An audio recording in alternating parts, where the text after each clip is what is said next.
When my aunt told me to leave my son at home because he ruins every event, I didn't argue. I didn't defend him. I didn't even ask why. I just typed okay. They thought I was being obedient. They thought they'd finally put me in my place. What they didn't know was that my silence wasn't surrender. It was the beginning of the quietest, most satisfying revenge I've ever taken. Before we continue, please subscribe to the channel and let me know where you're listening from in the comments. My name is Naomi, and for years, my family has treated my son, Liam, like he's some kind of burden. He's 8 years old, sweet, gentle, and creative, but he has mild sensory issues. Sudden noises overwhelm him. Too many people talking at once makes him anxious. He needs a little more patience than most kids, but it's not like he's destructive or wild. He's just sensitive. But to my family, especially my Aunt Marjorie, sensitivity equals bad behavior. Every time we attended a family gathering, she'd whisper loud enough for me to hear, "You really need to discipline him, Naomi. Kids shouldn't be coddled." Meanwhile her grandkids could scream, throw toys, break things, and she'd laugh and call them energetic. The hypocrisy was exhausting. I grew up in this family, so I'm used to being the one who gets talked over or ignored. But once Liam was born, the judgment turned sharper. It was like they'd been waiting for something to use against me, and suddenly his sensitivity became their favorite weapon. I kept trying to give them the benefit of the doubt. I kept trying to help Liam feel included. At Christmas last year, when he spilled his juice nervously because Marjorie was interrogating him about why he wasn't in sports, the whole table went silent. And not in a kind, concerned way. In a disgusted, there he goes again way. He cried. Not one person comforted him. I apologized to them. Not one of them apologized to him. That night I cried in my car. I still showed up to the next event. So when Thanksgiving came around, despite everything, I prepared Liam's little outfit: a soft gray sweater, dark jeans, his favorite shoes. He was excited because he thought he'd get to sit at the kids' table with his cousins and show them the drawings he'd been working on all week. He'd even practiced what he wanted to say. "Happy Thanksgiving. I made this turkey picture for you." He was proud. I was proud. Then the family group chat lit up. Who's bringing which dish? What time is everyone arriving? Make sure to dress nice for photos this year. I was about to send Liam and I will be there at 4 when the message came. From Aunt Marjorie. "Leave your son at home, he ruins every event." I stared at the text, blinking. I thought maybe I misread it. Maybe it was a joke. Maybe she meant something else. Then another message. "I'm serious, Naomi. Thanksgiving should be peaceful this year." The silence in the chat afterward was the loudest thing I'd ever heard. No one defended me. No one defended my child. Not even a single. "That's not fair." One cousin reacted with a laughing emoji. My phone buzzed again, this time privately. My mother. "Just listen to your aunt, dear. It's only for one event. Don't make a scene. Don't make a scene." My son wasn't being excluded from a game or a sleepover. He was being excluded from family. From belonging. From a table he had every right to sit at. I didn't tell Liam what the message said, but he saw my face fall. He asked, "Mom, did I do something bad?" And the way he said it, so small, so unsure, shattered me. I hugged him tight and said, "No, baby. You're perfect." But he could tell something was wrong. I went back to the chat, my hands trembling. I didn't fight. I didn't plead. I didn't explain. I typed one word.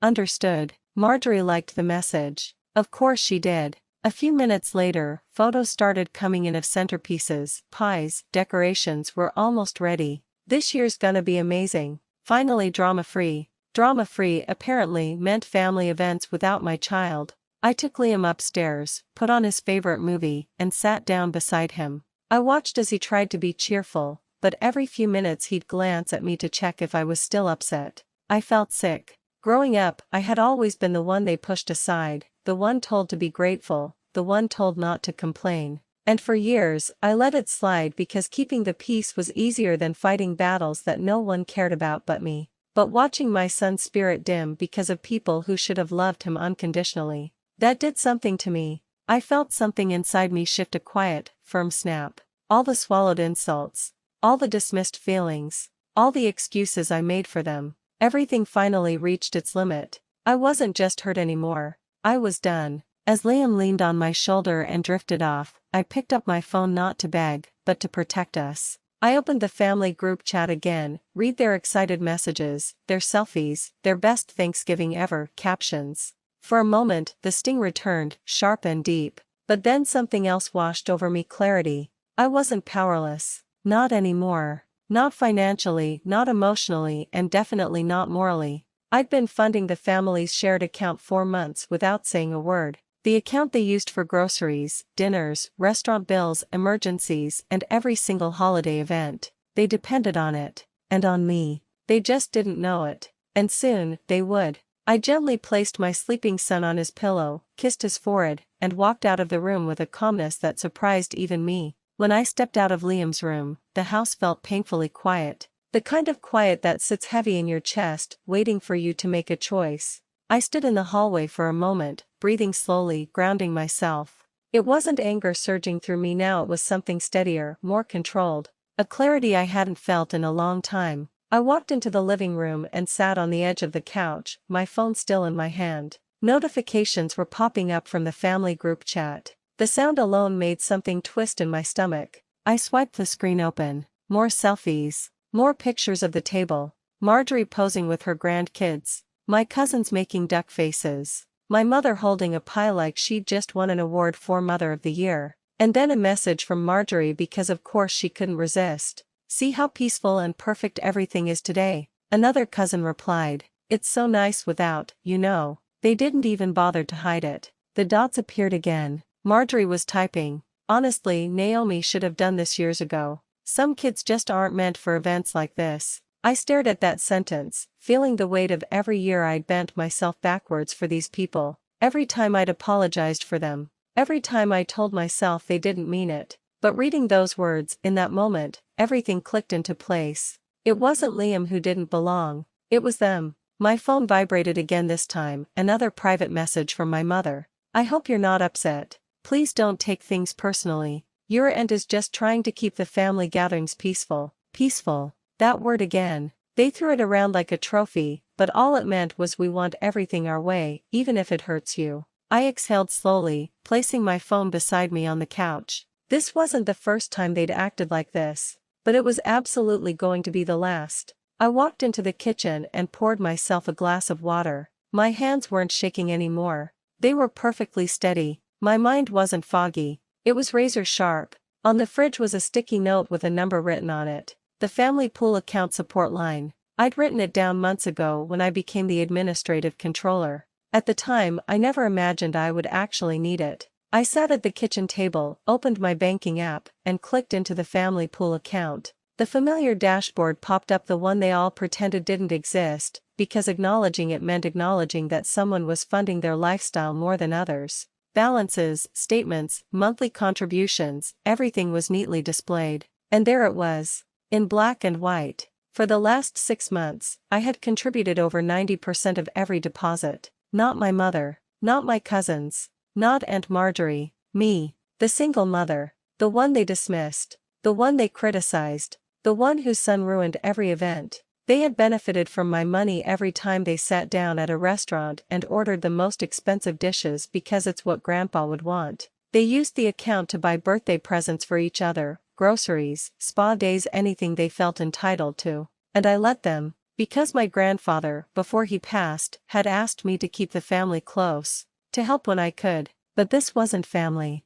Not anymore. I scrolled through the transaction history. They had used the family card that morning to pay for decorations. And they would absolutely be using it again tonight to cover the Thanksgiving dinner bill, just like every other year. My heart hardened. They excluded my son, and expected me to pay for the celebration they kicked him out of. Well, not tonight. I opened the settings tab. There was a section labeled Access Control. Each person on the account had a card linked to it. Each card had one little toggle switch beside it. And at the top of the screen, in bold letters, Admin Naomi. My thumb hovered over the first toggle. I hesitated for exactly one breath, not because I doubted myself, but because I wanted to savor the moment. For years I had swallowed humiliation, forced smiles, guilt-tripped myself into silence. Not anymore. I tapped the switch. The card turned gray. Access removed. Another tap. Another gray card. One by one, every cousin, every aunt,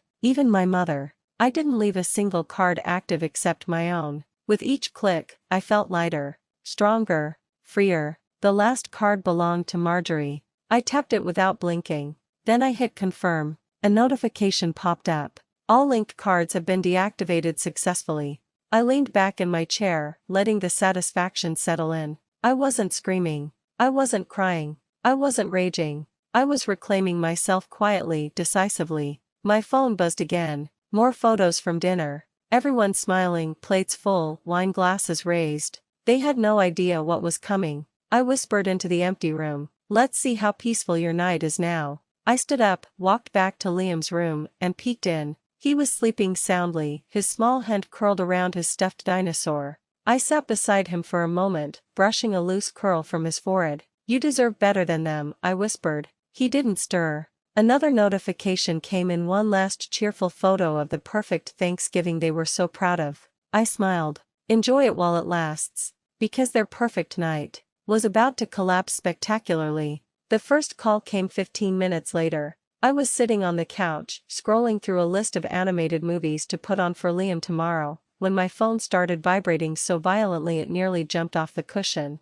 "And Marjorie." I didn't answer. A second later, another call. My cousin Jessica. Then my mother. Then Marjorie again. I set the phone face down. I wanted the moment to build. I wanted them to stew in confusion before hearing my voice. It wasn't pettiness. It was justice. For once, they were experiencing the consequence of their own cruelty, and I wasn't going to interrupt the lesson. Finally, a notification popped up, not a call this time, but a group chat message. "Why is the family account declining? And Marjorie." Another message immediately followed. "We're at the restaurant and the card won't work." Jessica. Then, Naomi. Answer. "Mom." The capital letters came fast after that. While they panicked in the chat, I imagined the scene unfolding. The waiter returning to the table, apologetic but firm. Marjorie waving him off impatiently, saying, "No, no, that card always works. Try again." He tries again. Declined. Cousins pulling out their phones, muttering, "What the heck?"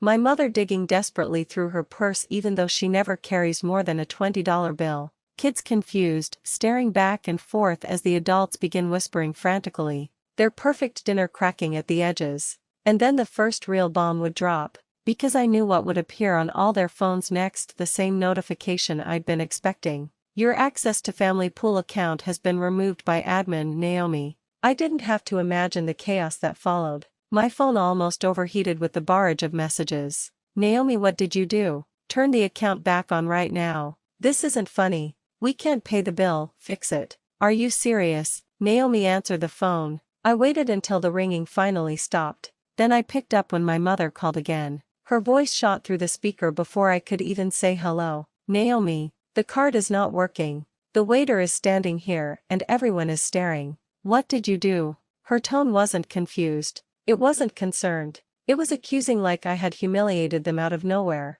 I let her rant for several seconds before I finally spoke. Calm, controlled, unbothered. "Mom," I said, "why would I keep funding a dinner I wasn't welcome to?" There was a pause on her end, an uncomfortable, stretching silence. "I never said you couldn't come," she said weakly. "No," I agreed. "But Aunt Marjorie said Liam ruins every event. And you told me not to make a scene. So I assumed you all wanted a peaceful night without us." Someone grabbed the phone on her end. "Marjorie." "Naomi, this is ridiculous," she hissed. "Reactivate the account. Now." "No," I said simply. "No." She sounded like she'd been slapped. "You can't just cut us off like this." "You cut my son off first," I replied. "You excluded an 8-year-old from his own family's holiday dinner because he makes you uncomfortable. Why should my money make you comfortable?" There was explosive chatter in the background, cousins whispering, kids whining, chairs moving, tension thick enough to choke on. "Naomi," Marjorie said, trying to control her voice, "we have a bill here.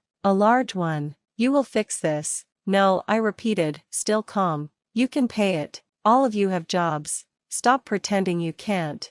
"That account was your grandfather's idea," she snapped. "He wanted the family to support each other." "Yes," I said. "Support. Not dependence. Not entitlement. Not cruelty." Jessica chimed in from the background. "Why didn't you warn us?" I almost laughed. "Why should I warn people who deliberately hurt my child?" Marjorie tried again, voice rising, losing all composure. "You are blowing this out of proportion. Liam wouldn't have enjoyed the dinner anyway." I cut her off, my voice sharpening for the first time all night. Don't talk about my son. Silence. A deep, stunned silence. Then I said the sentence they never expected to hear from me. If my child isn't welcome at the table, neither is my wallet. I didn't yell. I didn't cry. I didn't shake. I simply stated a fact, and it hit them harder than any shouting match could. On their end, voices started overlapping accusations, attempts to guilt-trip me, demands that I stop being dramatic. It was chaos. The same people who had laughed at excluding a child were now panicking that their free ride was over.